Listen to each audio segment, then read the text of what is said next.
Program is rated TVMA for mature audiences. Viewer discretion is advised.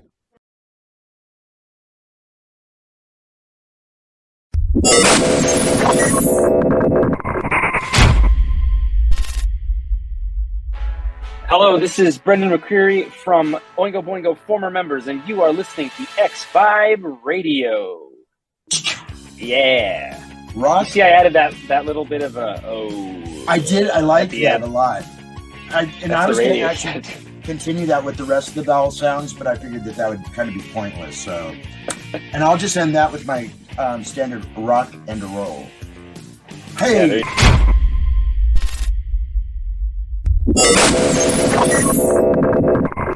But I know they're not going to fight. There's never going to be a resolution. Like there's a big program about. There's all those Bigfoot programs, and they go out into the forest. They always go out at night. Right. How are you gonna find it at night? Well, that's why you have That's why you have the infrared. Would it not be better? Goggles. Would it not be better to go out during the day? Unless Sasquatch aren't out during the day, but you know that they are because you see the grainy footage. Yeah. Well, yeah. What's funny? I know it's done for dramatic effect. To look at it, but you're right. And actually, and Gabriel, I'm glad that you mentioned all that because that's very true. It's I don't know. And the elite, like I was saying before, the elite do their own thing. And I think that you're right though when it comes to like the idea that by consuming these things would give them power or perceived power. Exactly. Yeah. Well, I mean, rhinoceroses have been hunted to the point of near extinction. The white rhino's gone. Specifically because their horns are purported to have magical properties, and that is the main reason that they have dwindled in numbers so drastically. Yeah. Same with elephant tusks. Elephant tusks people as find well. into it. What's that, Oz? Because so there's definitely people buying into it. Absolutely. But that's all it takes, though. I mean, supply and demand. You know, I have to wonder if Ted Nugent has a secret. You know how he displays all his kills because he hunts everything? Mm-hmm. I wonder, like, if in his basement or a secret room in his house, if he's got, like, cryptid taxidermy things. Really? That would be Ted, wouldn't it? It would be very Ted. Wow. Like he has on his property, he has exotic animals imported to his property simply to hunt. Okay. He's so weird and out there, it would not surprise me if he had a stuffed Sasquatch in a secret lair in his house. Yep. Well, look at how much people pay to go on these safaris, again, to secure these exotic kills, right? People pay, upwards of $50,000 to go on a real African safari just so that they can hunt exotic creatures. Mm-hmm. Yeah. Man's good for that. The rich are good for that. What's that? The rich are good for that. I like to separate them from the rest of humanity because they're not operating on the same level or laws that we operate on. Right. No, and they don't. True. That's true. Even if you think, okay, some of the things that have traditionally been eaten as, can't remember, delicacies. There we go. I was going to say fancy foods. Things like caviar. Things like, lobster. or even poisonous fish, puffer fish, where you have to be careful about what you do and don't eat.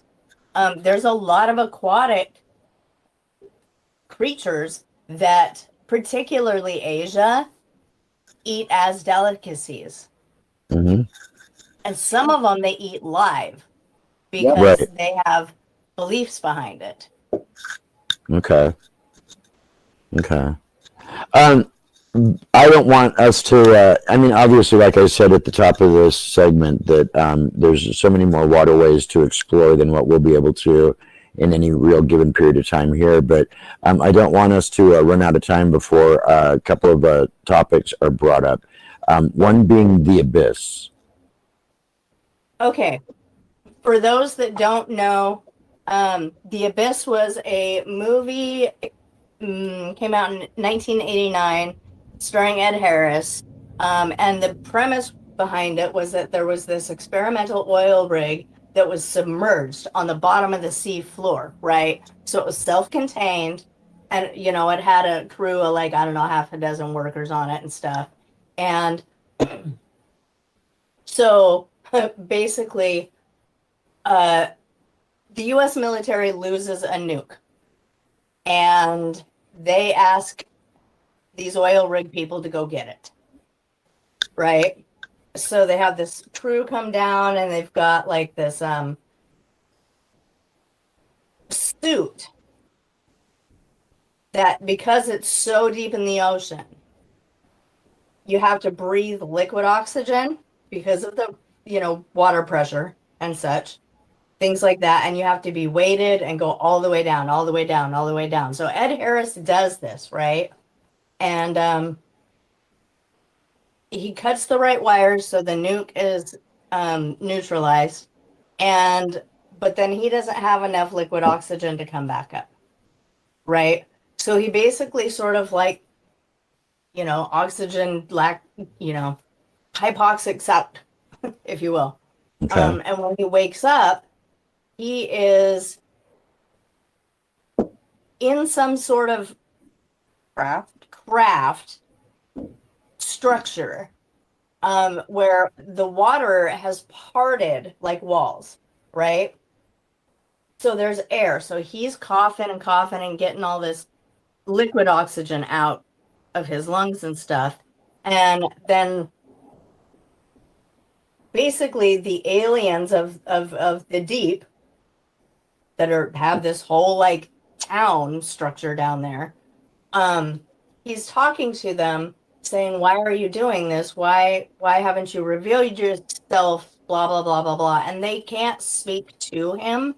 So they start showing him images of all of the destruction that humans cause when they see things that are unfamiliar or unknown or, you know, kind of scary to them.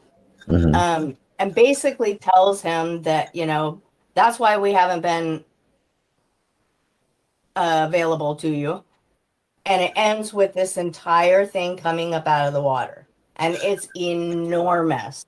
But it was so deep, nobody would have ever known. Right. Right. And so, yeah, at the end, they do reveal themselves. And it's a fantastic movie. If you haven't seen it, you should see it. But, yeah, you know, if we want to talk deep, deep ocean, the Mariana Trench is the deepest spot in the ocean, and there is no way we could know what's down there. We can't get that deep. Right. How like deep is deep? A little over 8 miles deep. Okay. The water pressure down there is about 1,000 times what it is here, I believe. And it's, how are we going to go investigate it? And if we have found life on hydrothermal vents, that we thought that life couldn't exist around, both because of the heat and the chemicals.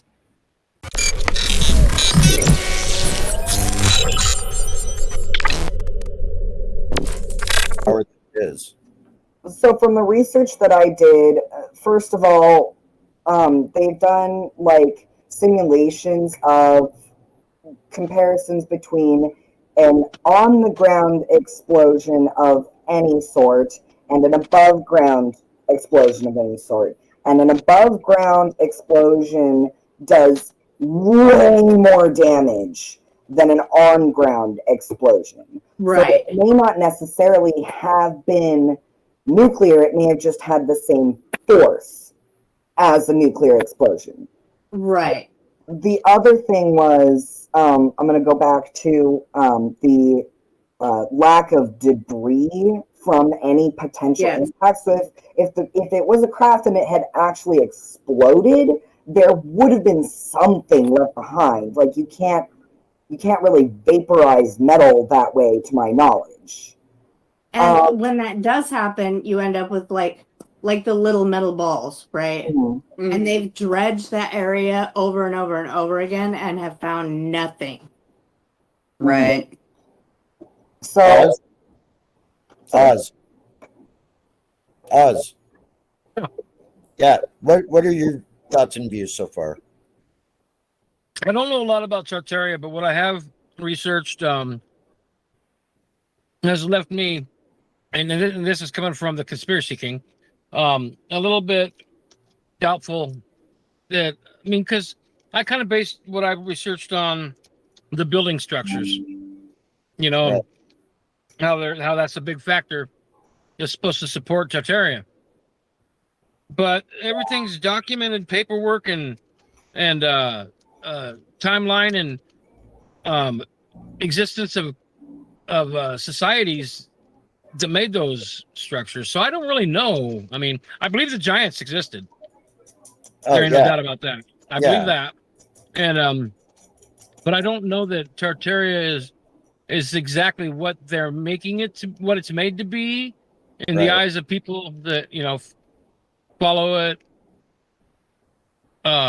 with belief. Right. Well, it's almost not nirvana. There's a word for it, like just a place that's, you know, just like amazing, you know, impeccable, beautiful, but I don't remember what word. Utopia, I think is the word. There you go. Yeah. Yeah. What was the word? Utopia. Yeah. Instead of dystopia. Right. Which is what we're living in. Right.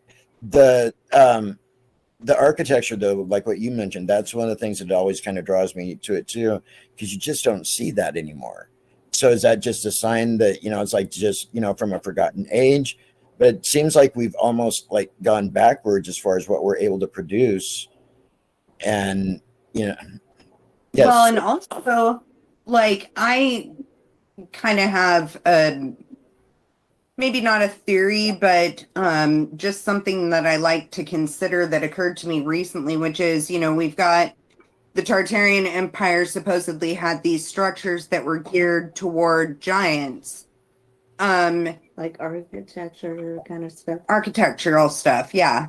And the thing is that Denisovans, an ancient form of man, we don't know for sure what size they were, but we're leaning toward massive because some of the remains we have found are very large, larger than either Neanderthals or human beings, Homo sapiens. And what's interesting to me about that is the Denisovan remains were found in Siberia about a day's car drive from Tunguska. And the thing is that for somebody with advanced technology, a day's car ride is not very far. No. So I find that intriguing. Yeah. Wow. I didn't really, yeah. So it would line up with my theory that was supposed to be the landing spot. Okay. So there were a few it's a very select few interviews by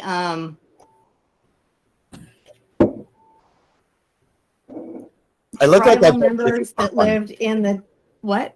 I said I look like I've got Jiffy Pop on my head.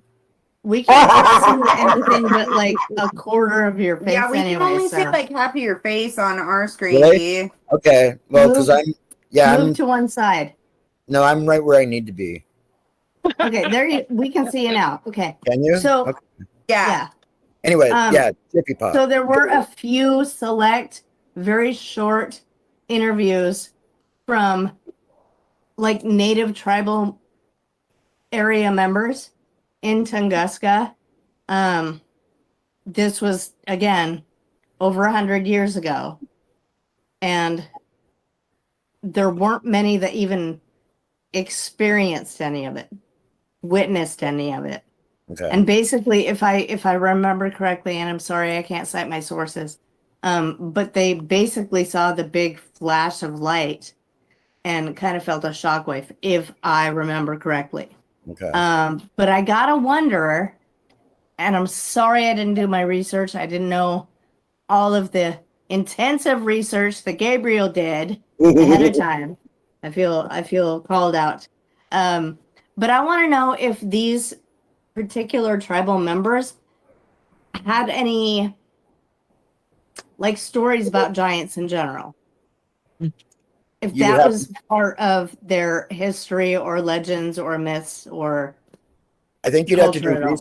Right. I think you'd have to do research though on that particular region. It's hard to find though. I'll bet. There were like one or two people that they even could find to interview. Well, you almost need to go straight to the source to I'm not going to Siberia, dude. But when you stop and think about how much oral tradition is passed on, you know, that they may only tell it, but they're not going to document it. That's what I was going to point out, is that like there's a lot of stuff they got like that, you know. Yeah. Well, and if you know, I don't know, maybe depending on too the time that it happened, they probably didn't have any clue as to what it was that they'd experienced.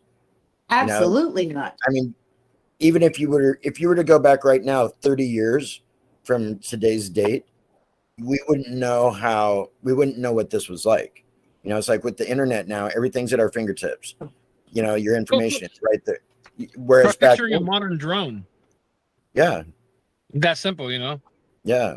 30 years ago, it'd have been hard to wrap your head around it, really. I mean, not that it's possible, but just being right. You know? Well, it is funny though how, and there again, maybe it's just because the internet is everywhere and everything is so like discoverable.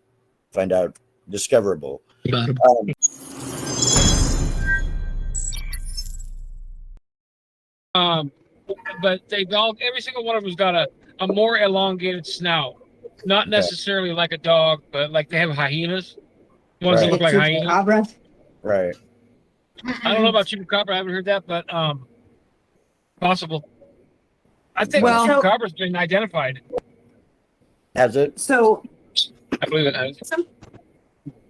Go ahead.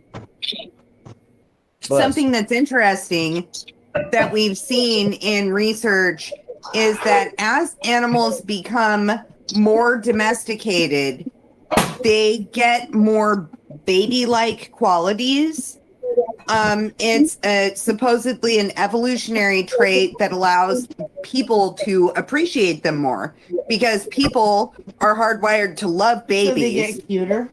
So animals get cuter. Literally, this is scientifically true.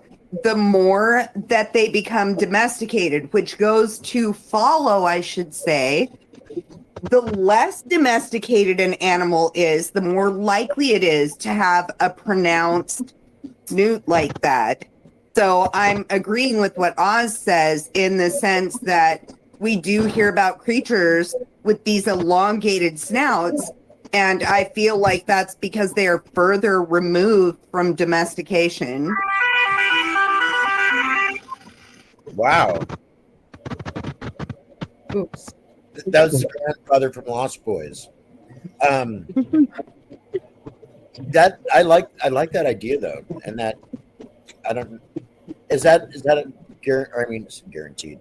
Is that a scientific, like proven thing, or that's just your? Yes, view? I'm finding the source now. It's a fox farm in Russia is where the progenital research on this subject was done. So it's still a theory, but it's no, it's proven. Okay. So, in the interim, while Celeste is looking this up, I can't find the article now, but I did recently read somewhere that there was a new species found, I believe, right off the coast of Madagascar, which is not surprising, right? Madagascar has species that are found nowhere else on Earth. But I did find some article that I read or a video that I watched that they found another new species. And I don't remember what it was, but my point is we can't assume that we know everything that's out there. Every time arrogant humans think we know it all, we find something we have not known about before. It's true. So I found this citation. The research was done in 1959 by a geneticist named Ludmilla Trute. It's called the Silver Fox Domestication Experiment, for anyone who wants to read up on it. Vast amounts of research have been done following this experiment, and it bears true with every experiment. It has not had an anomaly yet, to my knowledge. But as we domesticate animals, they look more and more like the baby versions of themselves. And that is tied to humans' reactions to those features. Which would directly lead to survival, right? Absolutely, because once an animal becomes dependent on a human being for its survival, the mood of that human being regarding that animal suddenly becomes paramount, and it creates an evolutionary drive. And if we think it's cute, we're still less likely to kill it. Exactly. Eat the whole thing, yeah. Yeah. Wow. Oh, good. Good conversation. Oh shoot. I don't know. Where do we go from here? Where do we go from here? Well, I still want to go up in the air, I think. I would like to. Can we? I mean, I have a suggestion, but it's totally off the hook. I also have a complete non sequitur suggestion. But what's yours? I already know what direction we go. What's that? What were you going to say? But I already know what direction I was going to go. Okay, we're good then. Okay. Go. Let's go. All right. Well, that's better, easier said than done. Obviously. There we go. Okay. Why can't I get it to do that?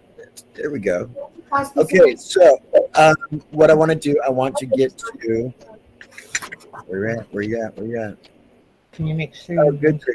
For our listening audience, you are listening to Hook, Line, and Thinker podcast here on X5 Radio. I want to say thank you very much for tuning in as always.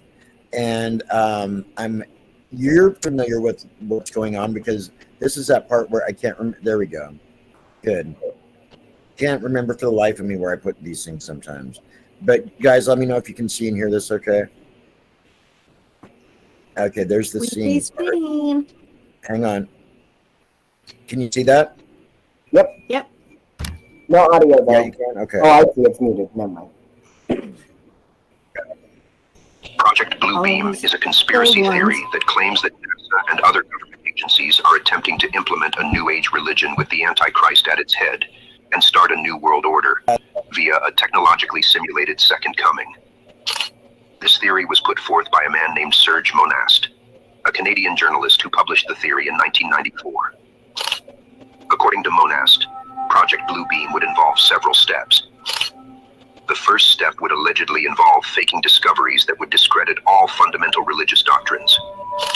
Then three-dimensional optical holograms and sounds would be projected into the sky, simulating figures important to various cultures and religions, which would merge into one after explanations of their individual mistakes. Telepathic electronic means would be used to communicate with each individual on Earth, convincing them that their God is speaking to them directly.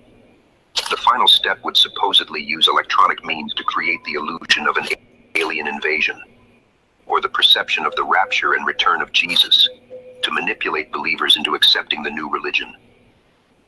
Okay, now, before we go any further, There's actually a couple of videos that all go kind of along the same lines. One is to make mankind believe that an alien invasion is about to occur at every major city on Earth in order to provoke each major nation to use its nuclear weapons in order to strike back. The United Nations Court will require that all nations which launch nuclear weapons disarm when the invasion is shown to be false. And how would the United Nations know that the invasion was false? They will have staged it, of course.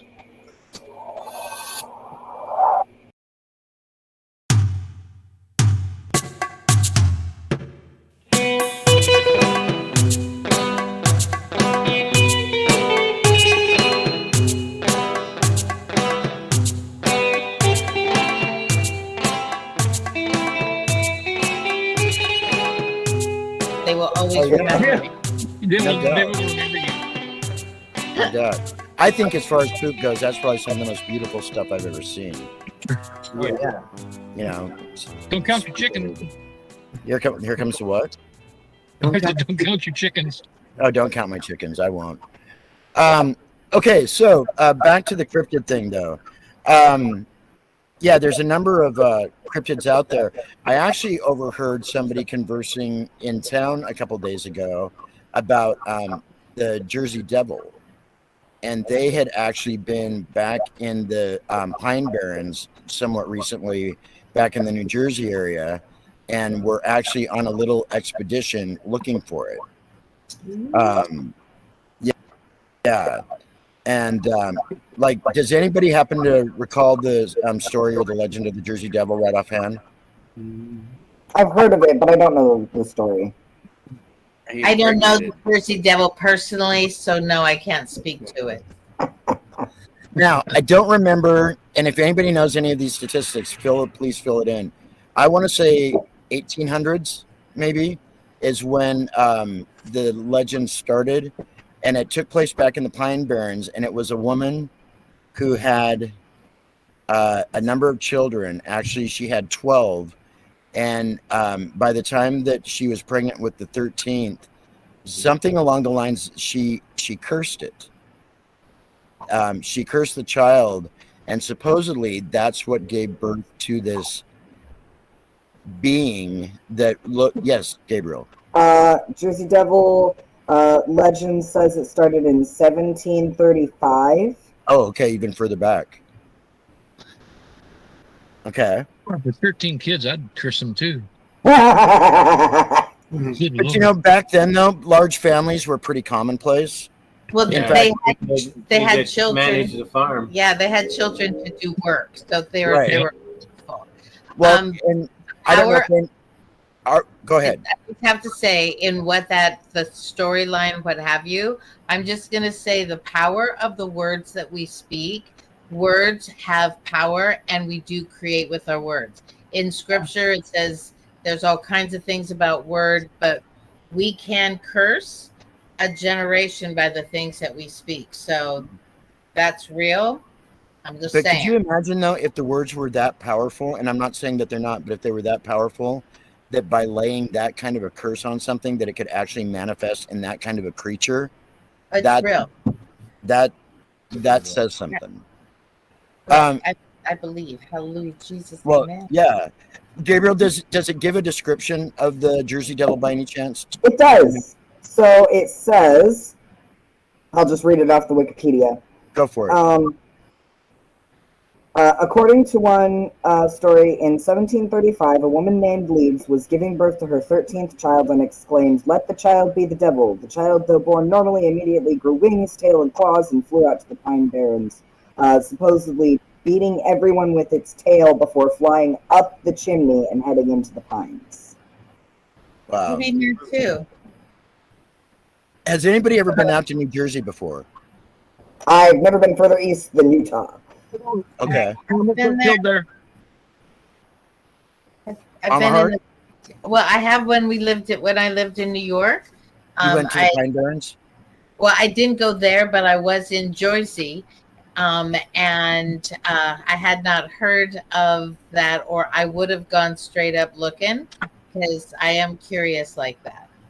The Pine Barrens, though, when you drive past them, did anybody ever see the Blair Witch Project? Yeah. Okay, you know I mean, it's definitely a wooded area, but it's somewhat sparse as far as, I mean, it's dense, but it's also sparse in the sense that, I mean, like you can see further into the pine barrens per foot than you can in like some of our forests up here in the Northwest. But even still, though, right, but still though, the pine barrens is, and I don't know how many miles it covers, but it's actually a pretty big area. And I wish I would have gotten some more information from this person that I overheard the other day, because just even listening to their story was really intriguing. Wow. Dizzy, Yeah. what do you know about Mothman? Oh, yeah. He's been spotted at like some of these like catastrophic events. You know, like 9/11, and he was also spotted at Fukushima. And so like in Japan. Where was that one at? Fukushima. Yeah, that's in Japan. Okay. Yeah, in Japan. And perhaps some other ones, like there was some bridge that collapsed or something like that, and he was there in Point Pleasant. Yeah, that was when he first appeared, right back in the 60s. Yeah, A former Yum mayor has a documented sighting of Mothman. Now, was it Mothman, or did we decide it was something else? I thought it was Mothman. It was Mothman. What? Okay, because it was one of our past episodes, Oz, that you brought that up, and I don't remember. There was something else, one of the other creatures we were talking about that I think we had gotten it confused with that. But it was when we were talking about Batsquatch. But you're right, it was Mothman. Yeah. Okay. A friend of mine was telling me about there's this this thing that's spotted quite often up here in the Pacific Northwest called Bat Boy or something. Batsquatch. And his feet leave like these the tracks are like they're like this. Yeah. Yeah. And So that was So is it Batsquatch? Oh, Batsquatch, what they call it? Well, there's Bat Boy, which is from the National Enquirer World Weekly News. Yeah, but he grew up. Right. But I think the creature that you're talking about, though, is Batsquatch, which was first seen right after the Mount St. Helens eruption back in 1980. Okay. Yeah. And supposedly there's only one documented report of it by a Pierce County man who was in his late teens, I think, early 20s, when he saw it above his car up in Pierce County somewhere years ago. There's a officer that in somewhere back east that has a documented sighting of it. Really? A cop. Yeah. Okay. Yeah, he was aggressive too. Our friend Peter that we know, he saw the tracks of it recently. Really? Yeah, within the last year or two. He's telling me all about it. And then, like, I think it was his uncle has seen this thing. Where at? Oh gosh, I forget. Somewhere out by Aberdeen, I think. Really? Yeah.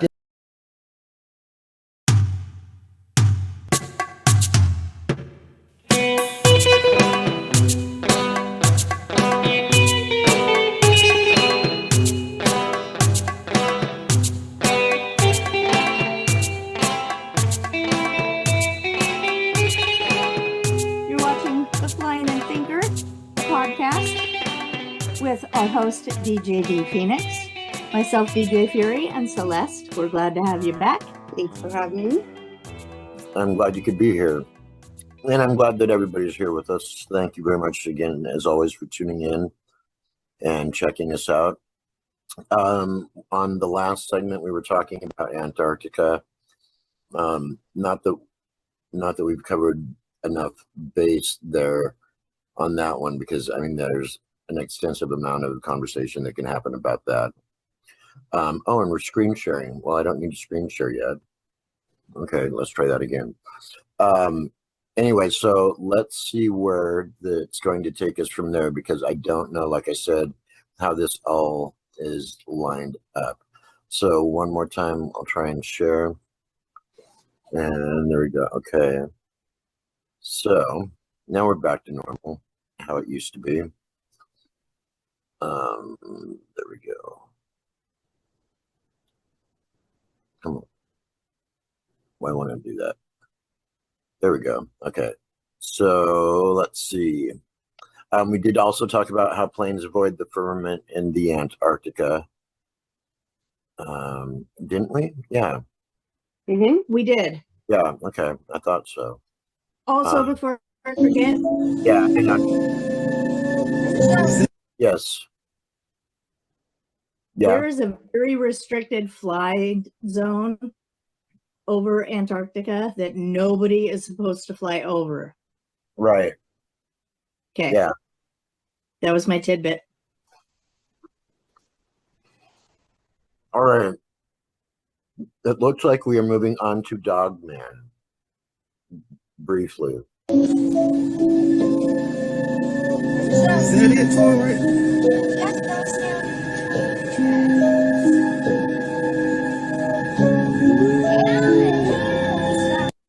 I'm sorry, but that gives me the heebie-jeebies. It does me too, because it's definitely a humanoid figure. The stillness is a little weird. Agreed. Unsettling. Yes. Yeah. And really, they're not that far from it. And is it that we caught them or they're watching us? Or both? Could be both. Let's watch it one more time real quick.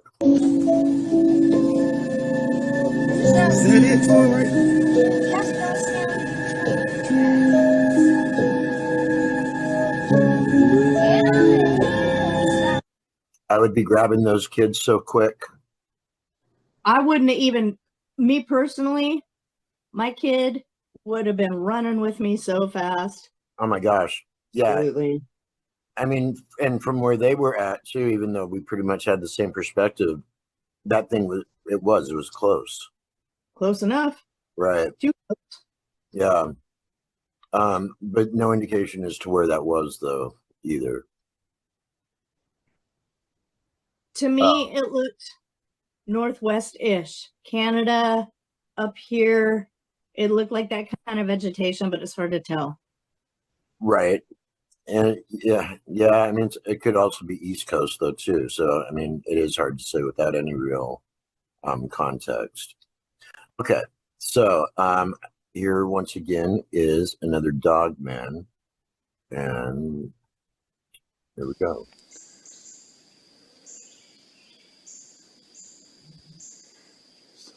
Oh, weird. Oh, weird. I don't see it. Okay, it is, as you're looking at the screen right now, it's off to the right. And from right to left, first of all, you see a grayish tree stump. Okay. And then there's a little bit of what looks to be in the background, like maybe a fallen tree or something. You can see like the wood part of it. Right in front of that is like, and move your cursor. Hey, we can see your cursor. Oh, you can you? There you go. There you go. Okay. That's what I thought. It's just this is the ear. The other ear must be right about there. And those are its eyes. And that thing is just sitting there watching. Hmm. Thought so.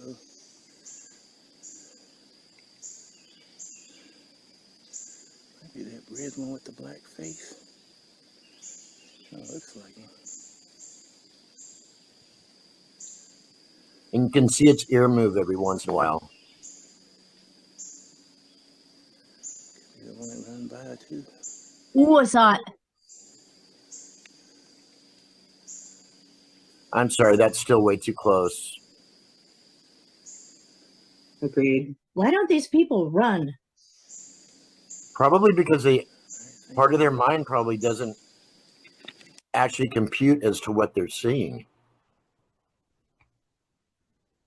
I don't know. Even the bear. What's that? Even if it was a bear, I'd be running. Right?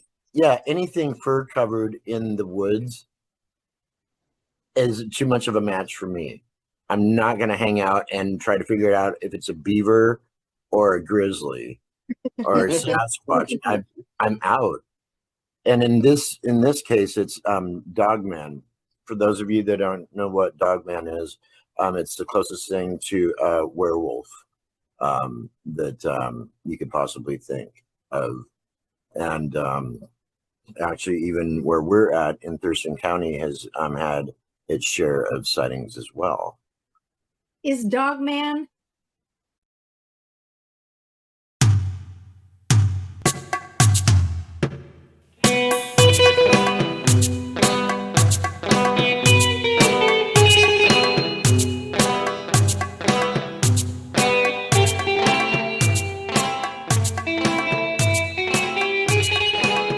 Transformer or something was said. Of course, right. A weather balloon. Or even better, you must have a lot of swamps back there. This was definitely, I know what I saw. It was huge. It was the size almost of a full football field in length. It was big. Okay. It was like the mothership. And you had to go chasing after it. I did. I wanted to see what the hell that was. I'm glad I did to this day. Well, yeah. I mean, if nothing else, man, it creates an amazing story. And I think I asked you after you told us about it the first time here a few months back. It had to have changed your life to a degree, because you've got to look at the sky a lot differently, I would think, after seeing something like that. Absolutely. And since then, I swear that I've seen, nothing like that. That was like absolutely insane. I mean, that was like, that was as closest to like a first encounter that you could possibly get, just, being a few thousand feet away from it. Yeah, for sure. Because I feel like almost that. Interesting, weird stuff. Did you guys see any of the stuff from the Pentagon that they were releasing? Some of the Pentagon papers? Yeah, I've been kind of keeping an eye on that. I haven't really seen anything new. I did catch a little bit of the Obama clip within the last couple of days, where he basically all but says, yes, they really do exist. They're saying that there's over 50 different species documented. I just want to know how this all plays into everything beyond this. I mean, if this is a major deception and it's being done to distract us or to turn us from the truth, then I mean, I get that. I just, like I said, I just find this all really weird and interesting.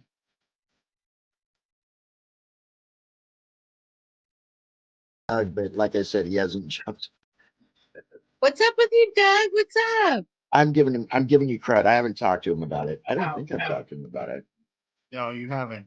Okay. You're like going, I would have remembered that conversation. Right. I would have remembered saying no already. How are you doing? Good. It was a really nice day.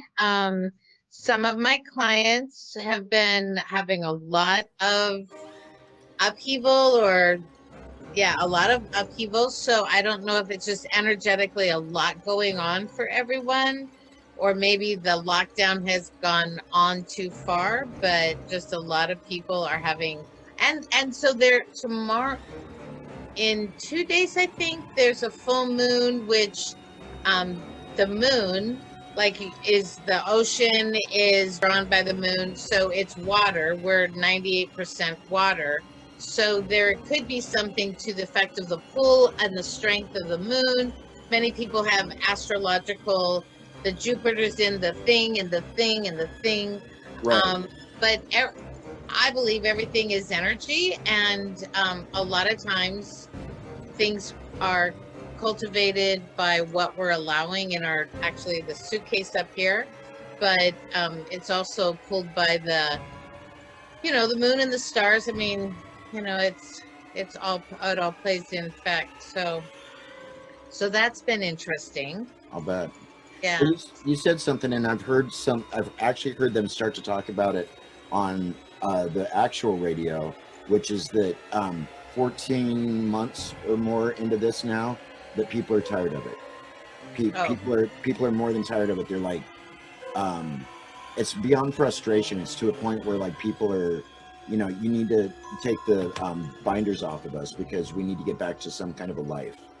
Well, and what's interesting is, like, I was speaking with several people from India this week, and they are talking, they had this whole weekend to get ready for a 90-day lockdown in India, that if you open your front door and step on the doorway, like just come out of the door, you can be arrested. You had to go to the store this weekend and get 90 days of all your sustenance, because there will be no couriers, no nothing. You can't go out because the variants and there's a variance on top of a variance, and so and it has a lot to do with the fact that it's overly crowded. You know, I mean, there's people on top of people, you know, so there's rare to be social distance, but people in India are really having a dickens of a time. So it's not just America, like globally. So whatever the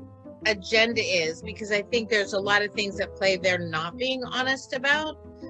They're playing a lot on fear on many levels. And I'm not saying nothing is real, but I'm saying fear does cultivate, and they can do things with control by fear and keeping oppressed.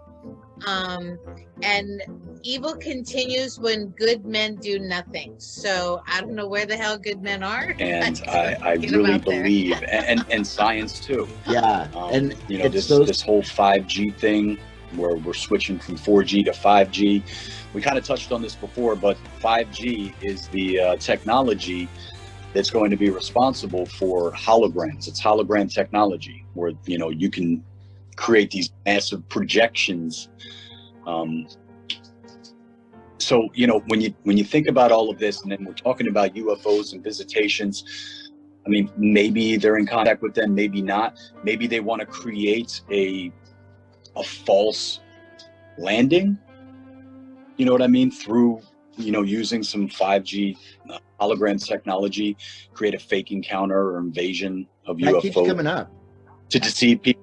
I mean, you know, again, the key word is deception. They're really good at that, and there's a lot of misinformation and disinformation out there circulating. They're also controlling the flow of information, and you know, fact checking nowadays. Like, you know, people are just too stupid to, you know, take in information on their own, that they have to have it, you know, fact checked and spoon fed to them, you know, for it to be true.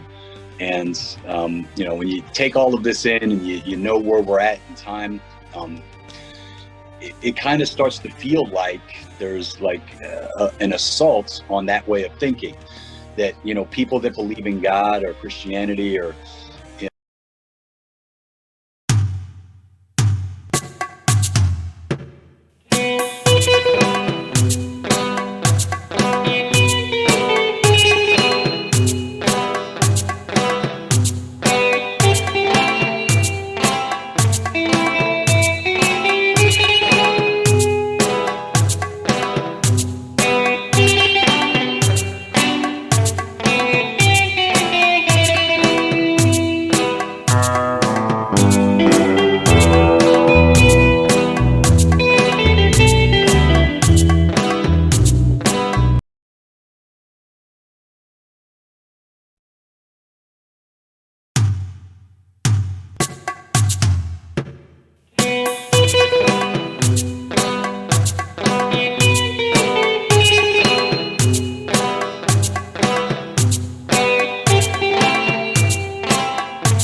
Bye.